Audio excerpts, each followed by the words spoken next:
C'est avec la mine grave et un air de guerrier que des centaines de pêcheurs s'en vont à la pêche sur le lac Turkana dans le nord du Kenya.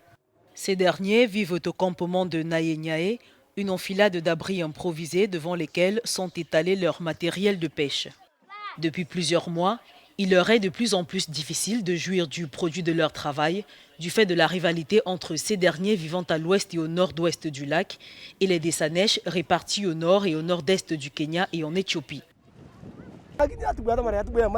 On ne négocie pas lorsqu'on rencontre les Dessanesh. On tire à vue et ils tirent à vue.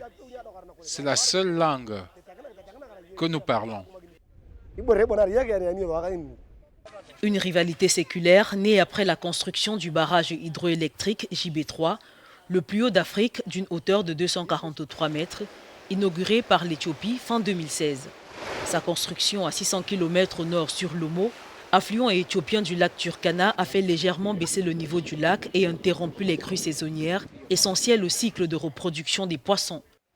Si vous arrêtez ces crues saisonnières pour contrôler le débit, cela veut dire que le stimulus pour la migration des poissons en amont de la rivière pour se reproduire avant de revenir sera perdu, donc nous aurons un effondrement au niveau du cycle de reproduction.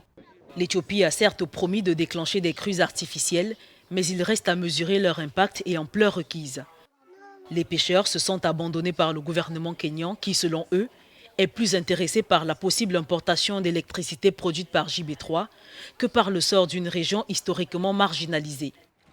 Conscients du danger, des chefs Turkana et des Sanesh kenyans ont débuté en mars des pourparlers de paix.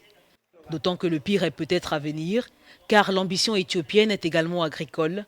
Des projets d'irrigation développés sur l'Omo impliquent le détournement de quantités colossales d'eau.